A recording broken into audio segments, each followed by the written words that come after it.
Retrouvez Human & Work avec Actual Group. Actual Group, construisons ensemble votre travail.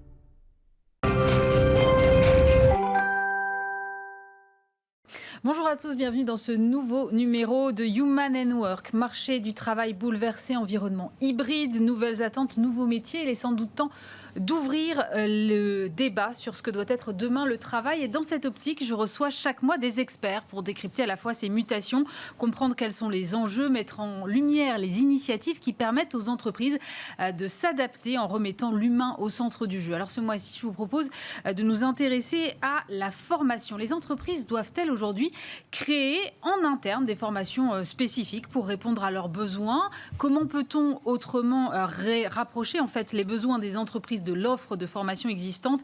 Quelle place également pour l'apprentissage dont on parle beaucoup en ce moment? Comment mieux favoriser en parallèle les reconversions professionnelles?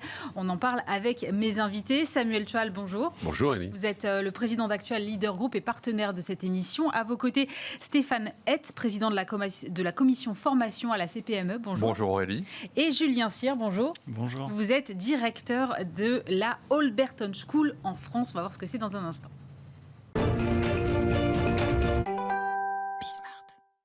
Bonjour donc à tous les trois. Alors Samuel, on est dans une phase où on reparle des emplois non pourvus. En même temps, on a un taux de chômage structurel qui peine à descendre en dessous les 7%.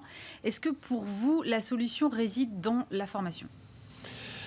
Oui, et je pense que le sujet de l'emploi, la difficulté sur le marché du travail, les tensions sur ce marché, c'est un vrai sujet d'actualité en ce moment. En même temps qu'il y a le sujet de l'énergie, il y a le sujet de l'emploi. Je ne connais pas un secteur d'activité qui n'est pas concerné par ces difficultés. Finalement, les seules entreprises qui n'ont pas de problème d'embauche sont celles qui ne recrutent pas. Mais toutes les autres, en tout cas, sont confrontées à ces difficultés.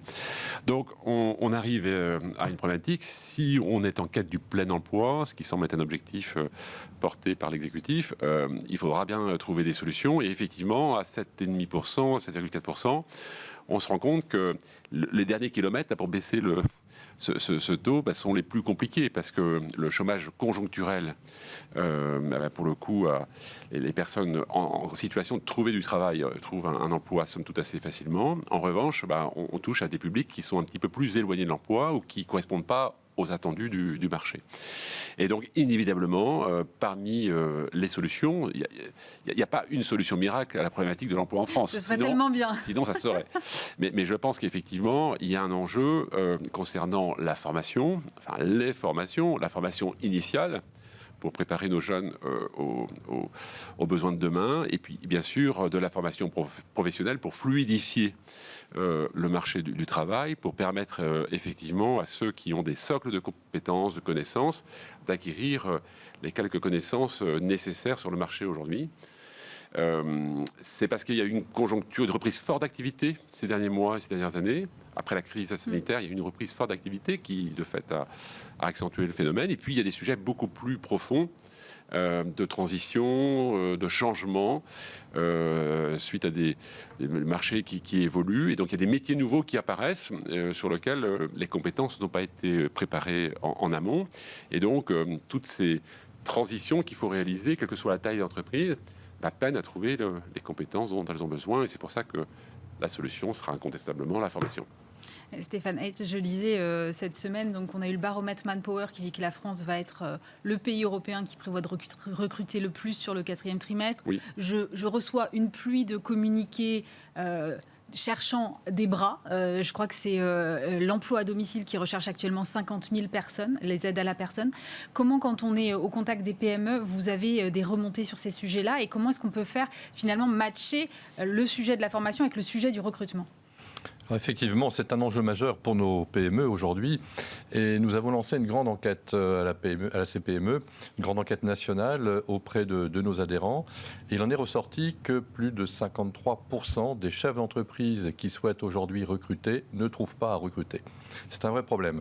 Alors quand on m'interroge sur les marchés en tension, comme l'a indiqué Samuel maintenant, on peut indiquer que tous les marchés à l'heure actuelle, toutes les branches d'activité sont en tension.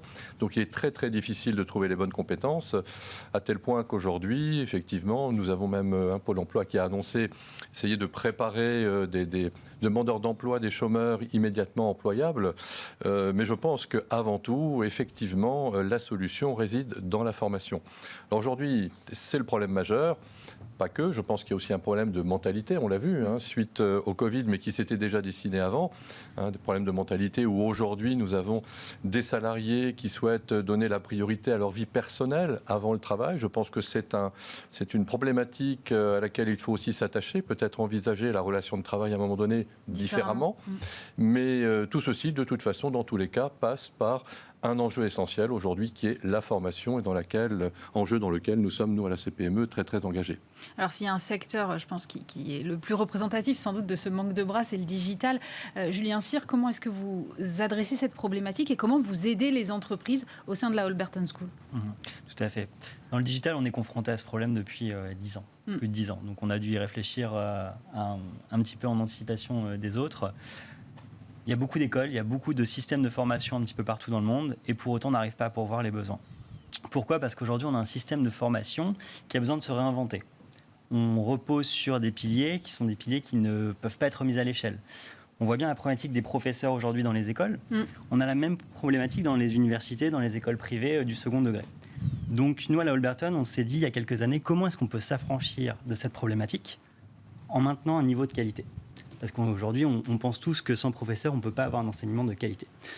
On a fait des recherches, on a développé des méthodes logicielles, des plateformes interactives qui permettent à nos étudiants de se former avec leurs collègues étudiants eux-mêmes au travers de ces outils.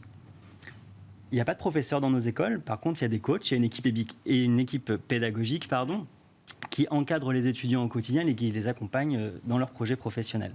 Donc ça veut dire que tous les jours, ils viennent à l'école, ils vont travailler sur des projets au travers de nos outils logiciels, et nos plateformes logicielles vont leur donner du feedback, commenter leur travail et les aider à s'améliorer de jour en jour. On va augmenter la difficulté et ils vont apprendre comme cela. Donc une méthode novatrice qui permet d'être répliquée à très grande échelle et donc de former un plus grand volume de talents pour le marché du digital et in fine de répondre aux besoins des entreprises. Mais justement, on est allé voir une entreprise qui a fait appel à vos services. C'est un reportage de Julien Gagliardi qui s'est rendu à Laval. Catherine Maréchal est DRH d'Adventiel, une société de services informatiques pour le monde agroalimentaire. Une large majorité des 180 salariés de cette entreprise rennaise sont des développeurs informatiques, des professionnels très convoités pour les entreprises de ce secteur. Pour pallier ces difficultés de recrutement, Adventiel a noué un partenariat avec Holberton School à Laval, une école de codage informatique d'un nouveau genre. Depuis effectivement environ 2-3 ans, on a des prévisions de croissance importantes qui nous obligent effectivement à considérer cette problématique du recrutement comme une problématique prioritaire. Et c'est ce qui nous a fait évoluer aussi dans nos pratiques et rencontrer la Holberton School dans ce contexte. Il faut savoir innover socialement pour pouvoir avancer un petit peu différemment et puis avoir parfois un petit peu d'avance sur d'autres. Les étudiants sont principalement de jeunes adultes en reconversion professionnelle. Pendant les 24 mois de formation, ils bénéficient de l'implication active des entreprises locales lors d'interventions en groupe, de job dating ou de temps d'échange avec des professionnels. Chez Holberton School, ne cherchez pas les professeurs et les cours théoriques. La pédagogie de l'école est basée sur le savoir-être et le partage d'expériences. Des compétences très recherchées par les entreprises du digital. La pertinence de Holberton School en rapport avec les demandes des entreprises, c'est le fait vraiment de travailler donc sur des cas concrets, des projets, mais également de travailler en équipe, d'être toujours confronté aux entreprises vis-à-vis des différents partenariats qu'on a, au monde professionnel, mais également on leur redemande de tout le temps réexpliquer simplement ce qu'ils font, donc d'être à l'aise en communication. Voilà. Donc tout ça, c'est des choses qui sont très recherchées aujourd'hui par les entreprises et qui différencient également nos étudiants des étudiants qui sortent des écoles et des cursus classiques. Créé en 2015 par 2 Français, anciens développeurs informatiques dans la Silicon Valley, Holberton School compte une trentaine de campus dans le monde, dont 4 en France. Partout, la philosophie est la même, s'adapter en permanence pour coller au plus près des besoins des entreprises, dont la demande en développeurs est grandissante. Selon France Stratégie, 115 000 postes d'ingénieurs informatiques vont être créés par les entreprises hexagonales d'ici à 2030. Julien, je crois que dans la Holberton School, il y a 95% de pratiques. Pourquoi ce choix? Est-ce qu'aujourd'hui, finalement, la théorie s'est trop éloignée de ce qui se passe dans la vie des entreprises? Il y a deux choses. D'une part, la programmation informatique, c'est de l'artisanat. C'est quelque chose qu'on doit toucher, qu'on doit pratiquer tous les jours. Et pendant longtemps, on l'a limité à un enseignement dans des écoles d'ingénieurs en 5 ans, où on va faire au final très peu de développement logiciel. On va avoir beaucoup de matières cadres. Moi-même, je suis issu d'une formation de ce type-là. Mais à la fin de ces études, on n'est pas en capacité vraiment d'intégrer l'entreprise et d'être un élément actif. Quand on a un marché qui est en tension, des besoins de plus en plus croissants, on a besoin de fournir des talents opérationnels rapidement. Donc c'est pour ça qu'on a fait ce choix initialement, c'est de dire la pratique avant tout, la programmation, l'informatique comme cœur de formation. Il y a beaucoup de gens passionnés par l'informatique qui ne souhaitent pas devenir des managers, qui veulent avoir une carrière dans le développement logiciel et y rester. C'est une autre des problématiques qui induisent quand on fait des études supérieures avec beaucoup de matières cadres, c'est qu'on a vocation à devenir des managers en entreprise. Mais les entreprises n'ont pas besoin que de managers, elles ont aussi besoin de talents, d'ouvriers du logiciel pour répondre à leurs besoins de productivité quotidienne. Samuel, quand j'entends Julien dire, en fait, finalement, à la sortie d'école, on n'est pas opérationnel, je crois que ça peut s'appliquer dans beaucoup de domaines, finalement. Est-ce qu'il ne faut pas rapprocher la formation du faire et un peu moins du savoir, disons, académique?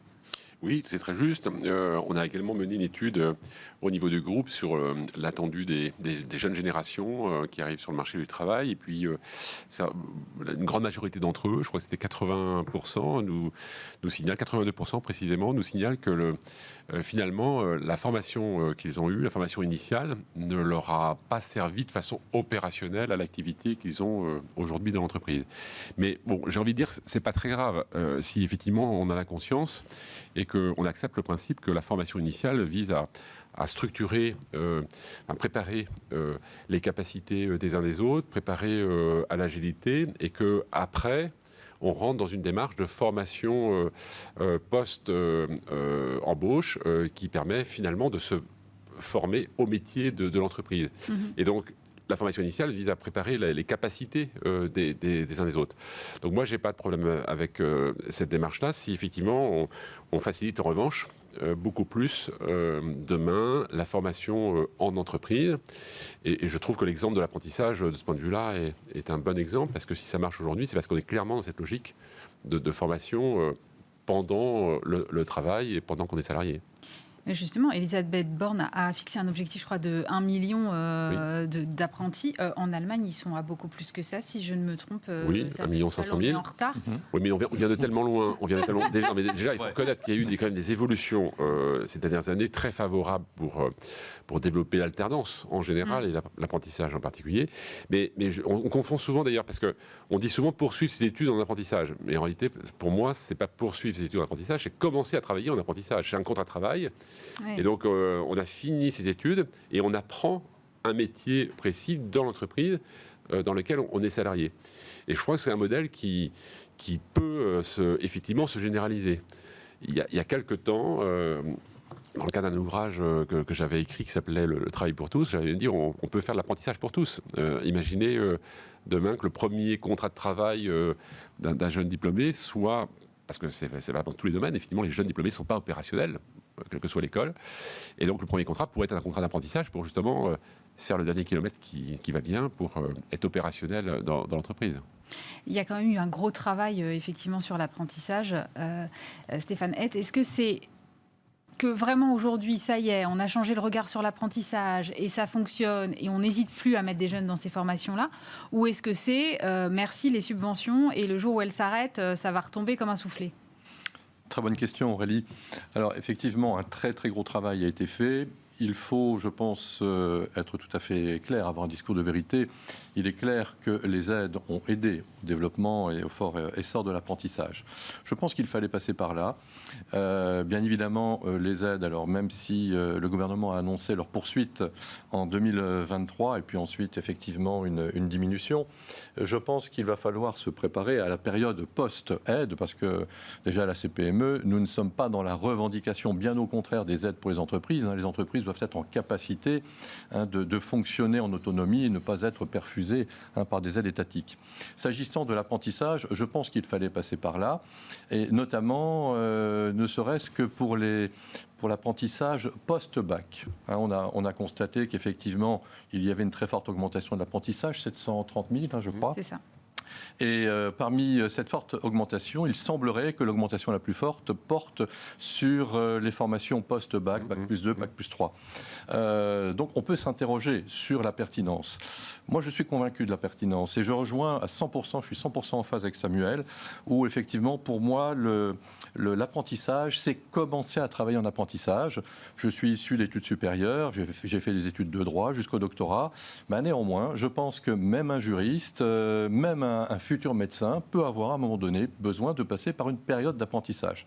Alors bien évidemment, aujourd'hui, les besoins ne sont pas sur ces secteurs-là, on est bien d'accord, mais je dirais que le fait aussi d'avoir envisagé cette évolution et cette aide assez large, qui couvrait finalement de l'avant-bac au post-bac, ça a permis aussi de vulgariser un petit peu plus l'apprentissage, de lui donner aussi une autre image.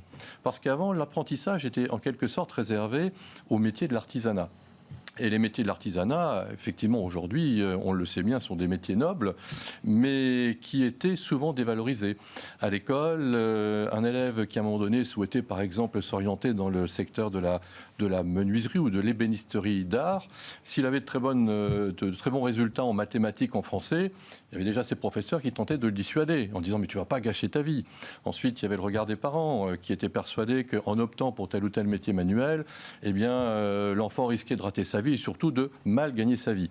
Ce qui est effectivement une contre-vérité, on le sait bien aujourd'hui. Et le fait d'avoir ouvert aujourd'hui l'apprentissage, d'avoir aidé effectivement les entreprises à recruter largement, y compris post-bac, je pense que ça a permis aussi, psychologiquement, à ouvrir cette vision beaucoup plus positive aujourd'hui sur l'apprentissage. Alors après, effectivement, les aides vont disparaître à un moment donné.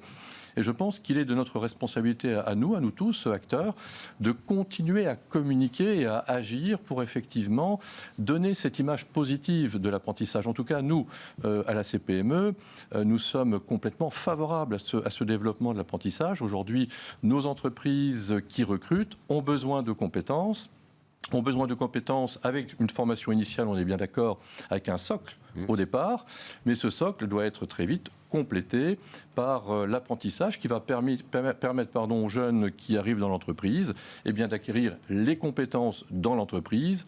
Et pour moi, c'est gagnant-gagnant. Et pour le jeune qui, effectivement, on le voit bien à travers les études, recherche à un moment donné du concret. Et c'est gagnant pour l'entreprise qui a la chance de pouvoir accueillir un jeune motivé, qui va être formé à l'entreprise, qui va avoir les compétences, qui va découvrir la culture de l'entreprise. Et donc, c'est quelqu'un qui est immédiatement employable par la suite. Est-ce que ça peut s'envisager aussi, Samuel, l'apprentissage dans des cadres de reconversion, pour revenir à ce que vous disiez au début sur le fait que finalement les métiers de demain sont plus ceux d'hier et qu'à un moment, il va falloir aussi qu'on continue tous à se former? Oui, je pense que c'est une piste qui est intéressante à creuser. C'est le sujet de la transition professionnelle, plus généralement. Les métiers changent. On est effectivement concerné par de nombreuses transitions. Et donc, ce qui est important, c'est aussi, dans l'approche, de plus raisonner forcément métier, mais somme de connaissances à acquérir. Et donc, quels que soient les parcours des uns des autres, il y a ce type de blocs déjà acquis, et puis souvent pour pouvoir être justement employable de nouveau s'il y a un accident de parcours ou un changement de vie qui entraîne un changement d'entreprise, d'avoir justement les quelques blocs de connaissances nécessaires pour répondre aux besoins du territoire ou du secteur d'activité qui nous intéresse. Et donc ça, c'est la formation professionnelle. Alors il y a des dispositifs multiples qui existent aujourd'hui qu'il faut aussi renforcer, parce que on voit bien, pour répondre au sujet du moment, c'est bien cette partie compétences qu'il faudra nécessairement adapter une fois que la partie chômage conjoncturel est atteint en termes d'objectifs. Donc on doit aller de trouver des dispositifs ingénieux qui permettent de répondre aux besoins. Julien, vous avez beaucoup à faire justement à des jeunes qui sont en reconversion professionnelle. Est-ce que demain, tout le monde pourra travailler dans le digital s'il passe par votre école ? Je schématise, mais c'est vrai que quand même, quand on parle de codage, tout de suite, moi personnellement, ça me fait un peu peur. Je me dis, c'est pas du tout pour moi, quoi. Je pense qu'il n'y a pas de barrière. Tout le monde peut être intéressé par le code, par l'informatique et de manière générale par les métiers du digital. Après, il faut être aussi un petit peu réaliste. Tout le monde ne va pas pouvoir devenir développeur. Tout le monde n'a pas l'envie de devenir développeur. Mais le digital, c'est beaucoup de métiers différents. C'est de la gestion de projet, c'est de l'analytique, c'est regarder de la donnée. Et il y a beaucoup de champs qui peuvent être développés pour beaucoup de personnes. Mais pour arriver à bien accompagner cette transition vers le numérique qui s'établit à l'échelle mondiale, il faut aussi continuer d'anticiper. Donc on a effectivement un marché du travail qui est plutôt étoffé aujourd'hui. Le chômage a bien descendu, mais il faut anticiper ce qui va se passer dans 5, 10, 15 ans, où les changements dans le domaine industriel et économique vont continuer de frapper dur. Et effectivement, il y a des populations, si on ne commence pas à les former dès maintenant, qui pourraient se retrouver en situation de difficulté à rejoindre le marché du travail. Nous, on a la chance de voir différents types de parcours dès aujourd'hui. Donc on voit des gens qui sortent du lycée en formation initiale, on voit des gens qui décrochent de l'université, qui n'ont pas eu la formation qu'ils souhaitaient et qui rejoignent notre formation. Et on voit également, comme vous le disiez, des gens qui veulent changer de carrière ou qui sont à la recherche d'emploi, qui veulent acquérir de nouvelles compétences. À partir du moment où on a un modèle qui sait accueillir tout le monde sans discrimination, qui n'impose pas un check de prérequis, de formation précédente ou d'habitude de travail, mais qui s'adapte à la façon de travailler de l'autre, on peut tout à fait accompagner ces gens dans la reconversion. Et c'est ce qu'on fait au quotidien. C'est pour ça que ce modèle où on n'a pas de salle de classe, mais on a des espaces de coworking où les gens peuvent se sentir à l'aise, parce qu'on a certains ont pu avoir un certain traumatisme des bancs de l'école, donc ils se sentent mieux accueillis. Ils n'ont pas de professeurs, mais ils vont avoir une équipe pédagogique qui les soutient, qui n'est pas là pour leur rappeler leurs résultats scolaires, mais qui est là pour les motiver, les accompagner dans le retour à l'emploi ou le changement à l'emploi. Donc c'est un modèle qui fonctionne totalement pour la reconversion, à partir du moment où les personnes sont motivées et prêtes à s'investir complètement dans le programme. Stéphane Hett, aujourd'hui, j'ai quand même l'impression que à chaque fois que j'ai ce genre de discussion, systématiquement, on me dit les entreprises et l'école, c'est trop éloigné, on a du mal à les faire matcher. Est-ce qu'il faut que les entreprises investissent le champ de l'école plus tôt, c'est-à-dire se déplacent, pourquoi pas, dans les écoles? L'autre jour, j'avais une patronne de TI qui me disait, moi, j'ai fait un deal avec toutes les classes de 4e de ma ville pour qu'il y ait un petit peu des rôles modèles comme ça qui investissent chaque classe. Est-ce que ça, c'est un bon modèle ? Complètement, Aurélie, à 300%.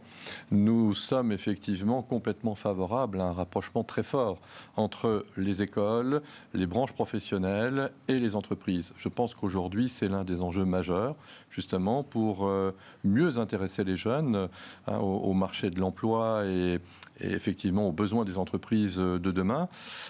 C'est vrai qu'il y a aussi un travail sur les mentalités à faire auprès de ceux qui interviennent au sein de l'éducation nationale.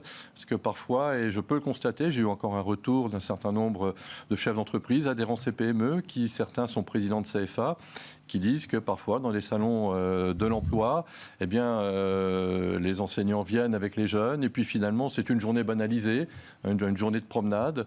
Et je pense qu'il faut... Peut-être parce que les enseignants connaissent mal aussi le milieu de l'entreprise. Peut-être aussi.